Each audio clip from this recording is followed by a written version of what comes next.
Alrighty, Mr. Gatekeeper. I hear about 2 o'clock in the morning out here in the northeast end of Big GA. Just got done with your Texas Star Killer Bee. Beautiful mint condition Killer Bee, might I add. And there were a few more things wrong with it than I initially spoke to you about on the phone, sir. And we'll go over them real quick. These are pretty much all the parts that came out of this bad boy.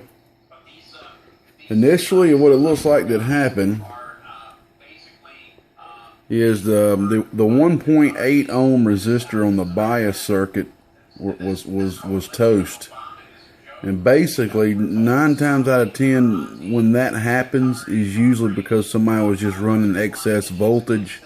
Because, you know, this is considered an AB biased amplifier, which it has a very unique AB biased circuit, which I still haven't completely decoded completely. It's running off the output of the amplifier. Anybody watching this video, if y'all completely understand 100% Texas Star's AB bias mystery circuit they use and would like to explain it to me, I just the other day took some schematics out and really got to drawing and decoding a few things, man, and I mean, this just got my mind looped. They're not using the traditional diode. Of course, it ain't regulated, but I see there is no positive voltage going to that thing. It is running off the output of the amplifier, and I would love to understand how is it AB biased. But I mean, it's linear. It's past the FCC regulations, man. So as a CW transmitter, but hey, CW is not linear. So I don't know, man. Hey, that's open for discussion. That's open for discussion. But anyway, back to the matter at hand. The 1.8 ohm was blown, and both 10 ohms were blown, and took the transistors out, and they were blown as well. So it looked like that it was possible excess voltage, but possibly with excess drive at the same time of excess voltage. Who knows? Well, anyway, next thing I did was I just completely hate the way Texas Star. I love Texas Star amps. There's a few things I don't agree with, and I never agree with how thin. I mean, this is something like 28 gauge, maybe even 32 gauge thin solid wire that they put on the SO239s here. So I went ahead and replaced it with some 20 gauge. A lot more efficient than what that is. Teflon. So I went ahead and replaced that for you. So then I went to key it up, turn it on, test it out and everything, and I noticed the lamp was out on the power button here, and the lamp was not coming on the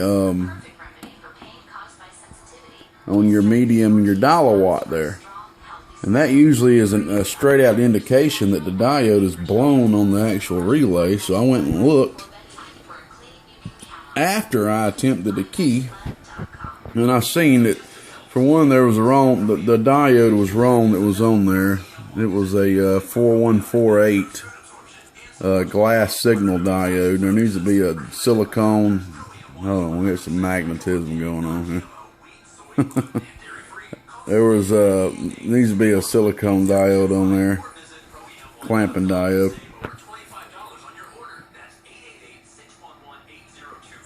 And I glanced down, and I didn't notice this before, but the keying transistor was literally blown, chipped. So it had literally blown in half. So I went ahead and threw you a stronger 4125 in there.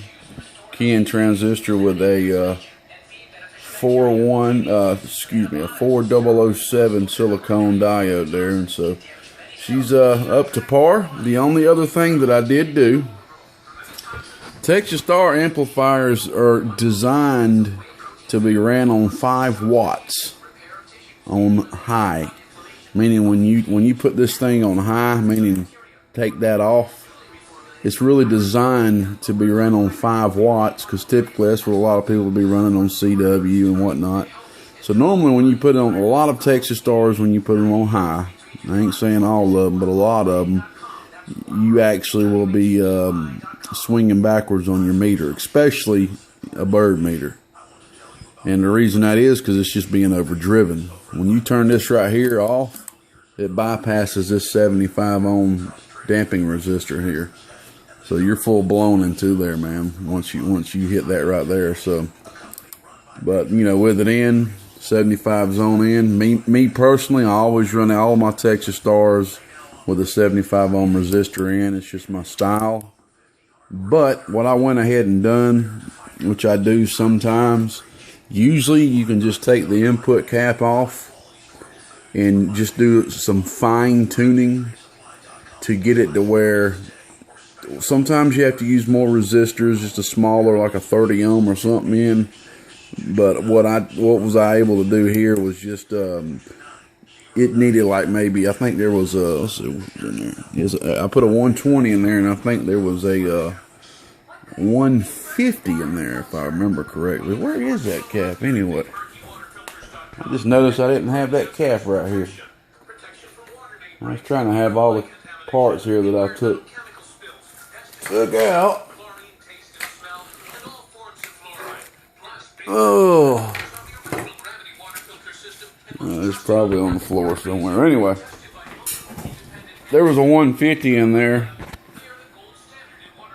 If my memory serves me right, I thought that was a little high. It looks like somebody had been in here, you know, and changed a couple of things out. But I was able just to do some small retuning, man, and it now swings forward on the amperage meter and the watt meter on high. So you can run it on high if you wish. It won't be no issue, man. But just me, myself, I just like to run it with the 75 ohm engaged, with the variable enabled there. So, all right, let's see, show you the output. We'll be running on 13.8 volts. And also, when I retuned that and mic'd that in, the input reflect came down a little bit too. It wasn't bad. It came down a little bit more than it was. Alrighty, got that Infowars.com in the background. What in the? Sorry, y'all. My son likes to prop up things so I can see them later and be like, "What in the world?" That jugger's got a little bit of me in him, I guess. All right.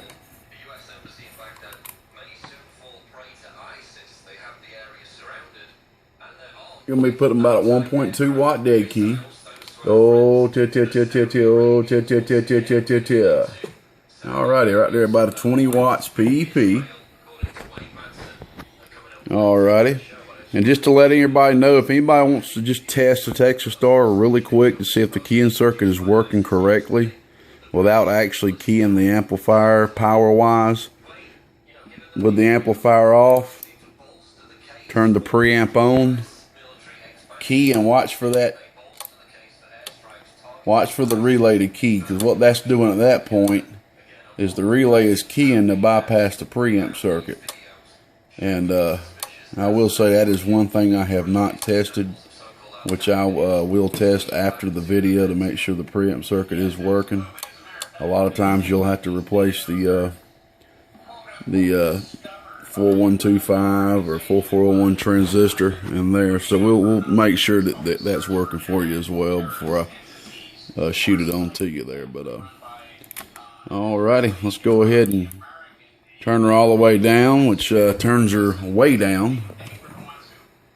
Oh, see, smaller than what the actual radio is doing. Alright, let's go about halfway. Oh,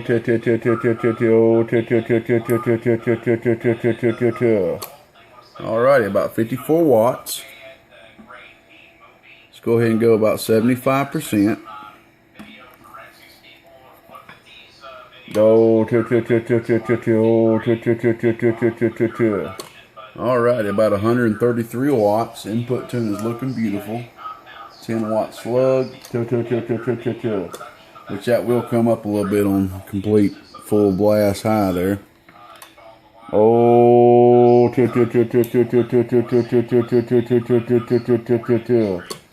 alrighty, right there about 260 watts.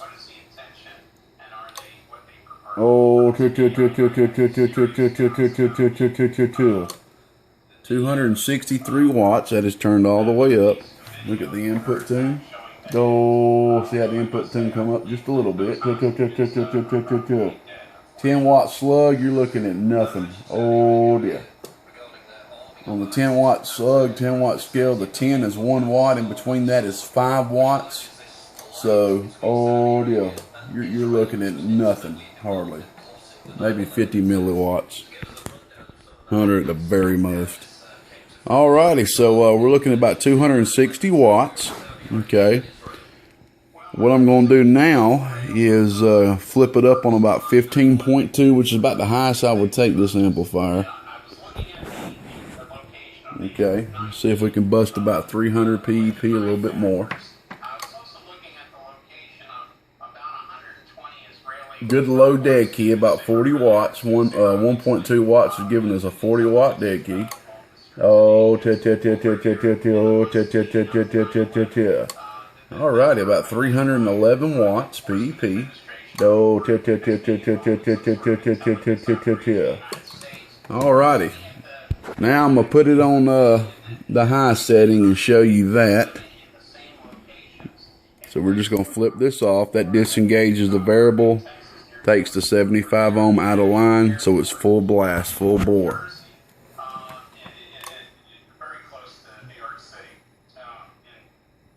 That still gives us about a 40 watt dead key,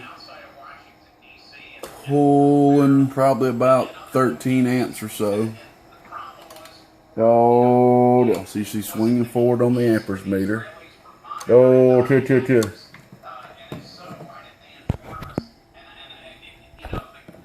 drop my mic there. Oh, alrighty, 364 watts it looks like. So that looks nice, man. She's working good. Good low reflect. SWR about 360 on 15.2. So shoot, that looks good, man. That's about really good output, man. We got some good brand new non-dot 2290s we put in there for you, man. Got lucky and had 2 of them that I bought from I believe I got them from RF Parts. Yeah, I got them from RF Parts. Actually, about 2 weeks ago. I was going to use them for something else, but hey, man, if something comes up, man, I just do what I got to do.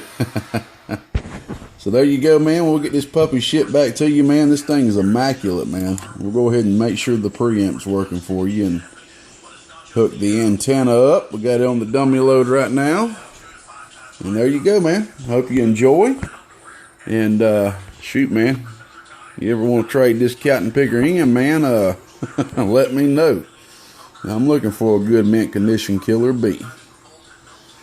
Have a good one, buddy. Sorry the wait was a little bit more than I told you was, man. I'm pretty backed up over here. I'm getting out of the hole though, and to everybody that's sent me some messages, emails, comments, whatever, and I'm taking just forever to get back to you. I completely 100% apologize about that. I really ain't never got personal on any of my videos, but just to kind of give everybody an idea right now, straightforward, I run a business, my main business, and you can kind of look at this as kind of a full-time hobby in a sense, just because I work at home, but I still have to run a full-blown business from the house and run a business on the internet there, which does take up a lot of my time as well. And plus, hey, I got 2 kids, man, so that's all that needs to be said with that. So yeah, Little on the fully loaded side at the moment, but hey, man, we getting up out of the hole we got in here, and hey, it's good to be busy, man. Shoot, man, I'd rather be busy than not busy, but hey, I can always got enough around here to keep me busy either way. So anyway, man, 73s, everybody. I appreciate every one of you for your patience, man.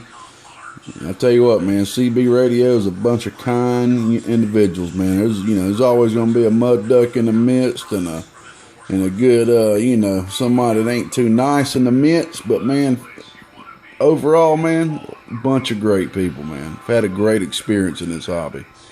Mr. Gatekeeper said it out here in Northeast Georgia, 73s. God bless.